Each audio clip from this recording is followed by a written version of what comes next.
Recording 51. You will hear a conversation between an assistant at a community centre and a man who wants to join some evening classes. First, you have some time to look at questions 1 to 6.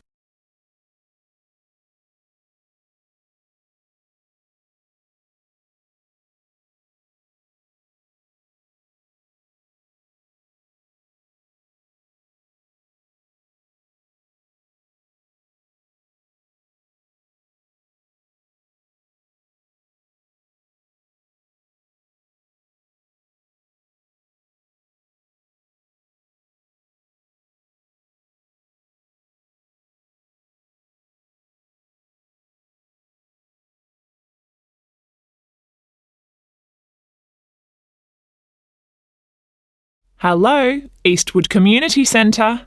Oh, hello. My name's Andrew Dyson. I'm calling about the evening classes you offer. OK, Mr Dyson.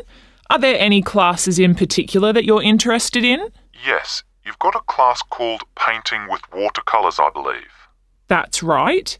It's a popular class, so this term it'll be moving to the hall, so they've got more room. Right. I know it's on Tuesdays, but what time exactly? It was 6:30 last term, but let me just have a look at the details. OK, it'll be 7:30 this time. Probably it suits more people. Well, it's my wife who's really interested, and that'll be good for her because she's home from work by 7:15. That'll give her just enough time to get there. What does she need to bring? OK, well, paints are provided by the tutor. I know that. The information says she'll need just a jar for water and some pencils for drawing. There are also lots of aprons here, so she needn't worry what she's wearing. And the cost for 4 classes is $45, including paints, as I said. OK. Now, we're both quite keen on the Maori language class. There are spaces on the next course, so you could join that. Oh, good. Which room will that be in? When you come in through the entrance of the community centre building, you'll need to go straight up the stairs in front of you, all the way to the top, and it's the small room you'll find there. I see. All right, and let me just check when it's starting. I heard from someone that the July course has been delayed until August. I'm afraid so, and we're halfway through the June course at the moment, so there's not much point you taking that. I guess we'll have to wait then. Well, when you do come, the tutor recommends bringing a small recorder with you, just so you can listen again later.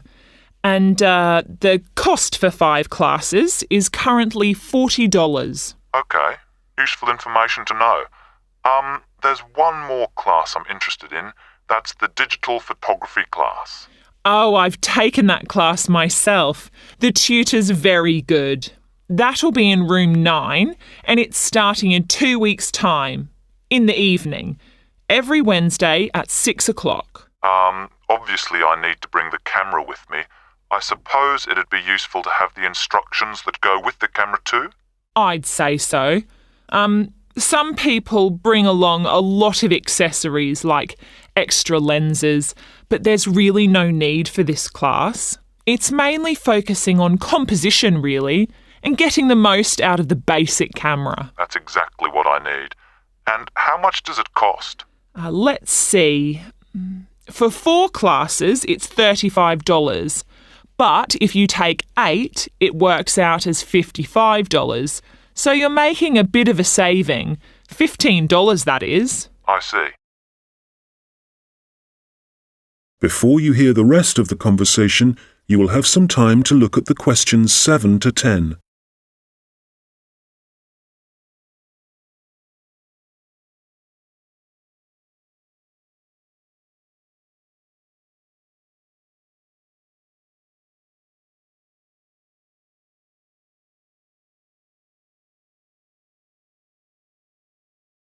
Now listen and answer questions 7 to 10. OK, now just another question for the watercolours class. I've just remembered that my wife asked me to find out about the level. Who's it for? OK, well, you don't have to be very skilled or anything like that. It's designed for beginners, actually. People who might see art as a hobby rather than as a professional opportunity. That sounds like my wife. And, who do I talk to if I want to find out some more about the Maori language classes? Probably best to talk to the tutor directly. He'll be in the office in about half an hour. His name's Jason Kuai. That's Kahhui. Good. I'll give him a call. Oh, if you do decide to come to the photography class, don't forget to look at your camera battery and make sure it's charged. I know it sounds obvious, but I've seen a few people suddenly find the cameras stopped working right in the middle of class. Yes, I can imagine it'd be easy to forget that. Oh, that reminds me. In the final week of the photography course, is it right that there's a visit to a show in the local area? I work in the city, you see, so I might have to come home early for that one. Yes, they'll decide the date once the class has started. Is there anything else I can... That is the end of section 1. You now have half a minute to check your answers.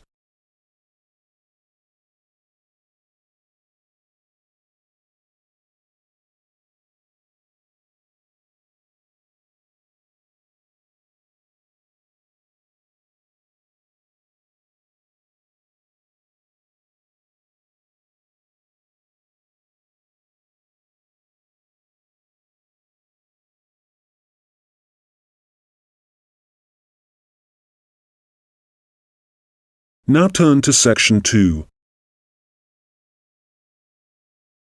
Recording 52. You will hear a project manager talking to voluntary workers about the tasks that need to be done. First, you have some time to look at questions 11 to 14.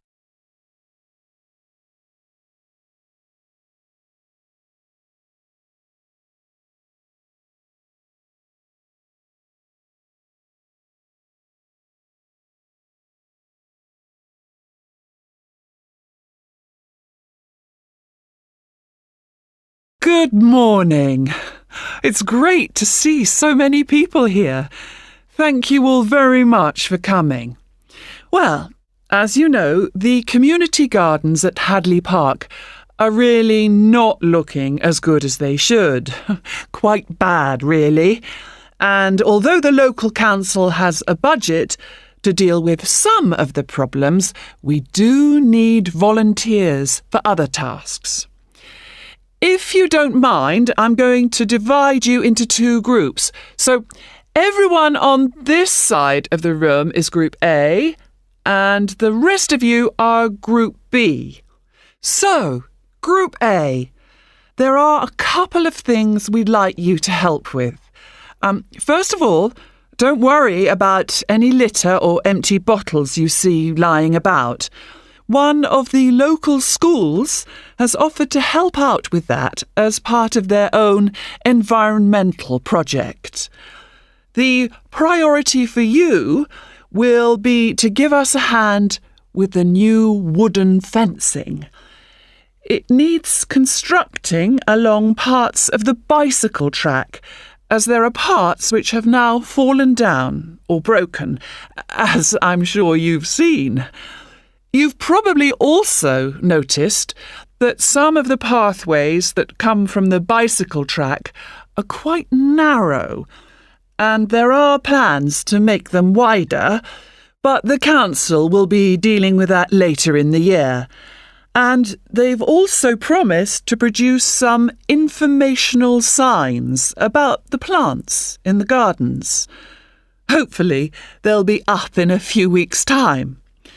The other thing we're doing is getting rid of some of the foreign species that are growing in the gardens and putting back some native plants and trees. So you'll be doing some digging for us and getting those into the ground. So, Group A, there's some items you'll need to bring along with you. I was going to say raincoats, but the forecast has changed, so you can leave those at home. I'd definitely recommend a strong pair of boots. Waterproof would be best. It's quite muddy at the moment, and your own gloves would also be advisable. Tools will be available, spades and hammers, that kind of thing. You just need to make sure they go back in the trucks.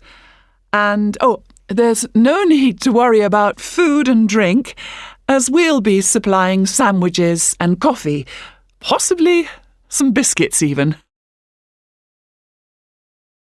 Before you hear the rest of the conversation, you will have some time to look at the questions 15 to 20.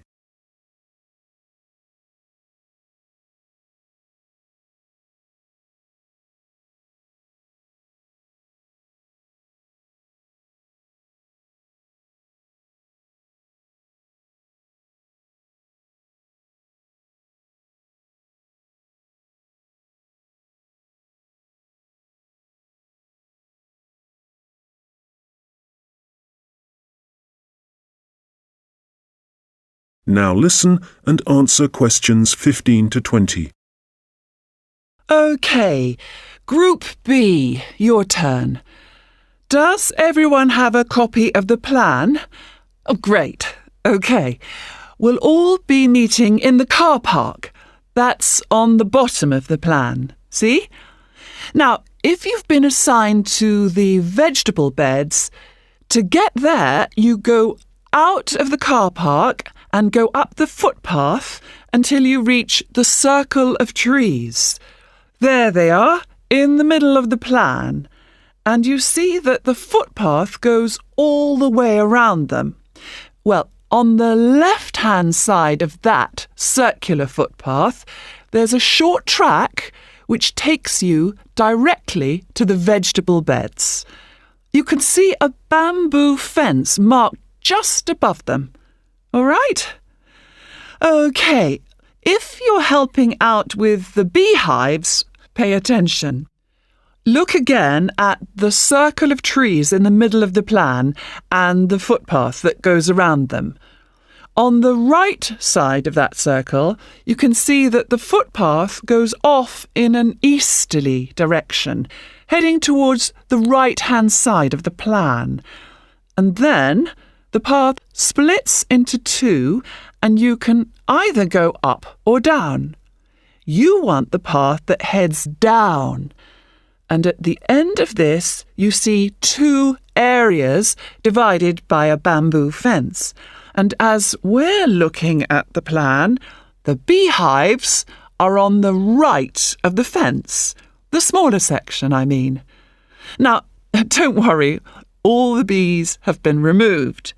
You just need to transport the hives back to the car park. OK, for the seating, look at the circular footpath. At the top of it, there's a path that goes from there and takes you up to the seating area, alongside the bicycle track, and with a good view of the island, I suppose. OK, if you're volunteering for the adventure playground area, let's start from the car park again and go up the footpath, but then you want the first left turn. Go up there and then you see there's a short path that goes off to the right. Go down there and that's the adventure playground area, above the bamboo fence. That fence does need repairing, I'm afraid. Right, what else? Oh yes, the sand area. We've got that circular footpath in the middle. Find the track that goes east, towards the right-hand side of the plan, and where that track divides, you need the little path that goes up towards the bicycle track. The sand area is just above the bamboo fence there. And finally, the pond area. So it's on the left-hand side of your plan, towards the top, just above the fruit bushes and to the left of the little path. OK, As I said already, hopefully we'll be... That is the end of section 2. You now have half a minute to check your answers.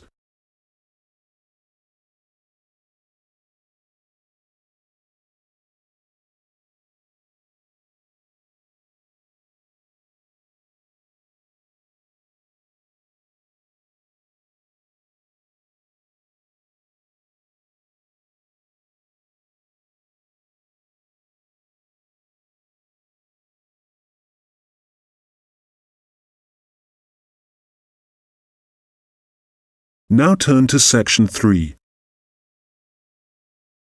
Recording 53. You will hear two students discussing a presentation they are going to give. First, you have some time to look at questions 21 to 25.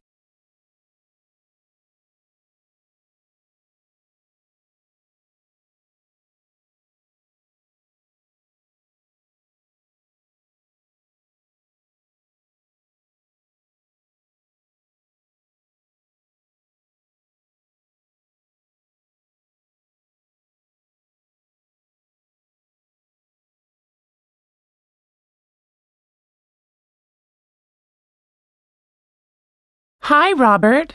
Hi. Sorry I'm late. I was just printing off some pages about food waste in Britain. Do you want to include Britain in the presentation? I thought we were concentrating on the USA. Well, it is a global problem, so I thought we ought to provide some statistics that show that. Fair enough. What did you find out? Well, I was looking at a British study from 2013.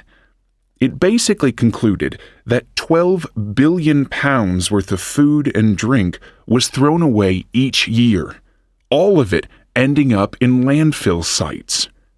Over 8 million tons. And that wasn't including packaging. An incredible amount. Yes, and they were only looking at what households threw away, so there's no information about restaurants and the catering industry. But one thing the study did investigate was the amount of milk and soft drinks that were wasted, and I think it was probably quite unique in that respect. Interesting. You know, in the other European reports I've read, there's one thing they have in common when they talk about carbon dioxide emissions. I know what you are going to say. They never refer to the fuel that farms and factories require to produce the food, and the carbon dioxide that releases? Exactly. We could really cut down on carbon emissions if less food was supplied in the first place. To my mind, the reports talk too much about the carbon dioxide produced by the trucks that deliver the fresh goods to the shops and take the waste away. They forget about one of the key causes of carbon dioxide. Absolutely. If the reports are actually going to be useful to people, they need to be more comprehensive. Who do you mean by people? Well, the government, industries, people making television programs. Have you seen any documentaries about food waste? Not that I remember. My point exactly. These days, they all seem to be focusing on where your meat, fruit, and vegetables are sourced from. We're being encouraged to buy locally, not from overseas. That's probably a good thing, but I'd still like to see something about waste. Yes, it's the same with magazine articles.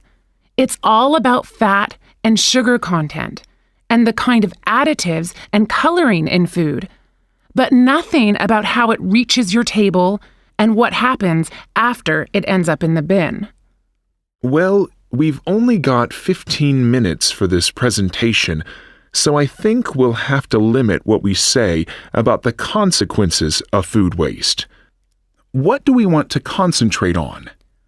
Well, I know some of the other presentations are looking at food and farming methods and what they do to the environment, so I think we'll avoid that. And the fact that in some countries, people can't afford the food grown on their own farms. That was covered last term. Okay, we don't want to repeat stuff. What concerns me above all else is that in a recession, governments should be encouraging business to find ways to cut costs. Apparently, supermarkets in the USA lose about 11% of their fruit to waste. That's throwing money away. All right, we'll focus on that problem. It should get the others' attention anyway. Now, how do you want to begin the presentation? Let's not start with statistics, though, because that's what everybody does. I agree.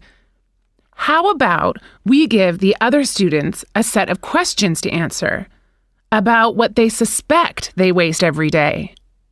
I'm fine with that.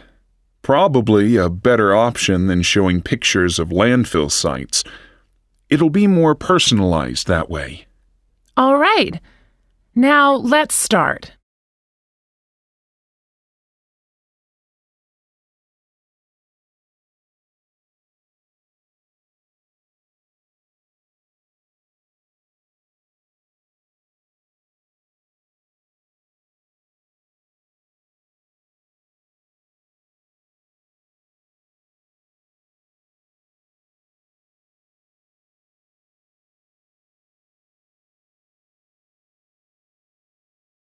Now listen and answer questions 26 to 30.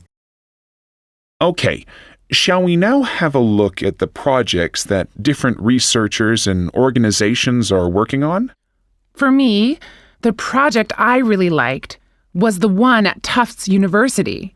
You know, where they've invented tiny edible patches to stick on fresh foods that show you what level of bacteria is present, and so whether you can still eat it. It's a great idea, as it tells you if you need to hurry up and eat the food before it goes off. The other good thing about the patches is that apparently they'll be cheap to manufacture. Good. Then the other thing I thought was great was the Massachusetts Institute of Technology project. I hadn't seen that. Well, they've developed these sensors that can detect tiny amounts of ethylene. Ethylene is the natural plant hormone in fruit that makes them turn ripe, apparently. The researchers think that they can attach the sensors to cardboard boxes, and then supermarkets can scan the sensors with a portable device to see how ripe the fruit inside is. That's got to be a quicker way to check for ripeness than taking each box off the shelf and opening it. Definitely. And I thought that Lean Path was worth mentioning too. Their waste tracking technology means that caterers can see how much food is being wasted and why. That'll increase profits for them eventually. Yes. And did you read about 0%? They've produced this smartphone application that allows restaurants to send donation alerts to food charities. The charities can then pick up the unwanted food and distribute it to people in need. In the long run, that'll definitely benefit poorer families in the neighborhood. No kid should go to school hungry. I agree. And I read that quite a few local governments in the USA are thinking about introducing compulsory composting in their states, so you can't put any food waste into your rubbish bins, just the compost bin. Well, I guess that means a bit more work for people. I mean, they have to separate the organic and inorganic waste themselves before they take it out to the compost bin, and you know how lazy some people are. But I guess if we all start composting, we'd be doing something positive about the problem of food waste ourselves, rather than relying on the government to sort it out. Having said that, not everyone has a garden, so I guess... That is the end of section 3. You now have half a minute to check your answers.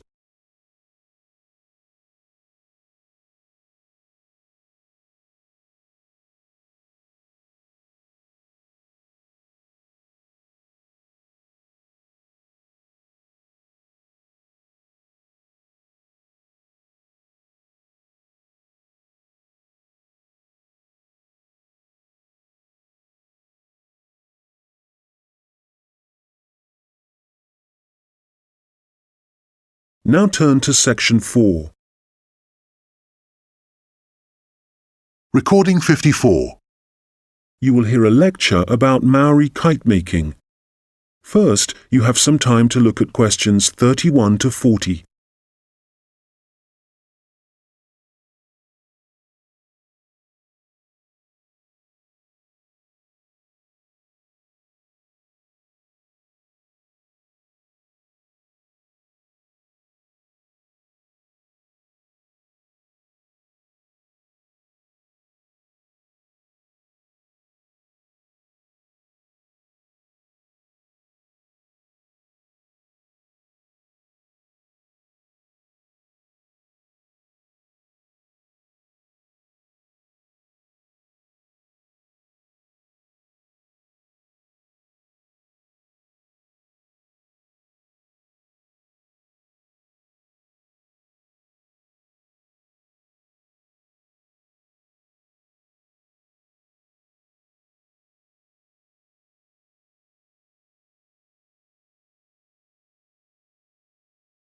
Now listen carefully and answer questions 31 to 40. Well, good morning, everyone. As you know, we've been looking at different kinds of art and craft that were practiced by the Maori people of New Zealand, at least before the Europeans began to arrive in the 18th century. So, the focus of this lecture is kite making, how the kites were made, their appearance, and the purposes they served. Well, let's start with the way they were made. As with other Maori artistic traditions, kite making involved certain rituals.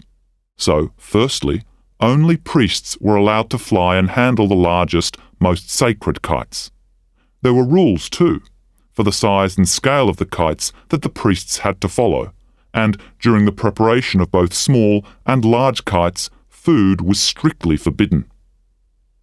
In terms of appearance, kites were frequently designed in the image of a native bird, or a Maori god, and sometimes, perhaps less often, a well-known hero.